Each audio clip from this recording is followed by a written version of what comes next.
السلام علیکم ورحمۃ اللہ تعالی وبرکاتہ۔ محترم سامعین و ناظرین، جامعہ انواریہ کے زیر اہتمام آج ہم ایک مضمون بعنوان اسلام میں بچوں کے حقوق، جن کے writer professor Akhtar الواسع، Maulana Azad university Jodhpur Rajasthan ہیں،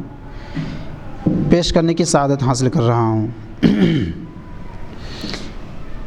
اسلام میں بچوں کے حقوق۔ بچے کسی بھی معاشرے، ملک اور قوم کا قیمتی اثاثہ ہوتے ہیں، یعنی سرمایہ ہوتے ہیں۔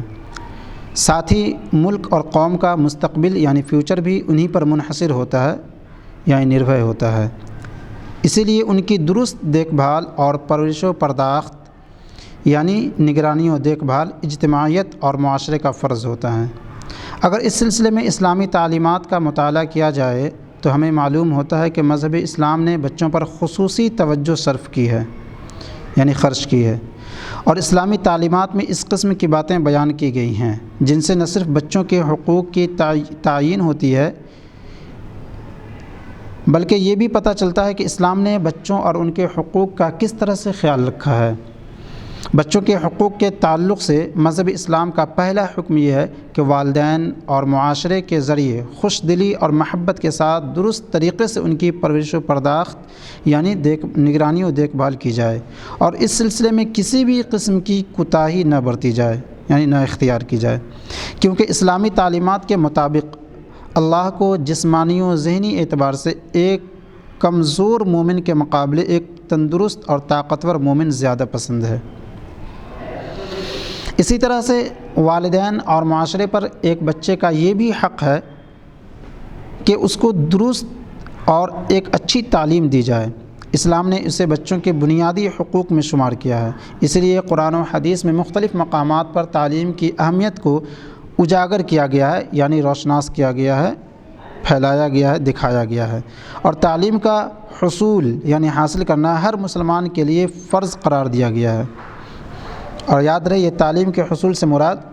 جو انسان کے روزمرہ کے زندگی میں آنے والی ضرورتیں ہیں، جیسے نماز، روزہ، حج و زکوٰۃ، طہارت وغیرہ۔ والدین اور معاشرے کا یہ بھی فرض ہے کہ وہ بچوں کے لیے ایسا ماحول تیار کریں جس سے بچے نیکی و بدی یعنی اچھائی و برائی کے درمیان کے فرق کو بخوبی سمجھ سکیں، اور مستقبل میں وہ ایک اچھے شہری بن سکیں جن سے معاشرے اور ملک و قوم کو فائدہ پہنچے۔ اسلامی تعلیمات بچے کی شادی اور بچہ مزدوری کے خلاف ہیں، یعنی اسلامی تعلیمات بچے کی شادی اور بچے مزدوری کے خلاف ہیں، کیونکہ اس سے نہ صرف بچوں کا بچپنا چھن جاتا ہے بلکہ اس سے بچوں کے حقوق بھی سلب ہو جاتے ہیں، یعنی ختم ہو جاتے ہیں۔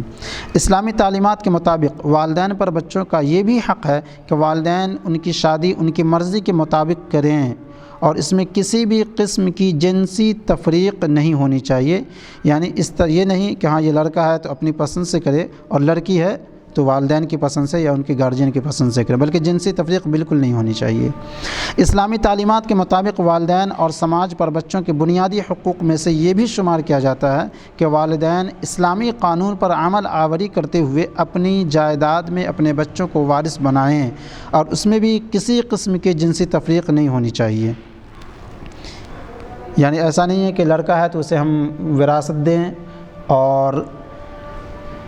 لڑکی ہے تو وراثت نہ دیں۔ اسی طرح سے اسلام نے اور لڑکی ہے تو وراثت نہ دیں، ایسا نہیں ہونا چاہیے۔ جنسی تفریق مطلب یہ ہے کہ لڑکا اور لڑکی، اکثر بسا اوقات دیکھا جاتا ہے کہ جب لڑکیاں شادی کر کے رخصت ہو جاتی ہیں تو اس کا حصہ لڑکوں کے حصے میں چلا آتا ہے۔ قرآن پاک نے کہا نا فَلِلذَّكَرِ مِثْلُ حَظِّ الْأُنثَيَيْنِ، مردوں کے مقابلے میں عورتوں کے مقابلے میں مردوں کو دونا حصہ ہے، یعنی اگر 10 روپے بچے ہیں تو 5 روپیہ ایک لڑکے کو ملے گا، اور 5 روپے میں اگر 2 بہن ہیں تو اس کو 2.5 روپیہ کر کے ملے گا،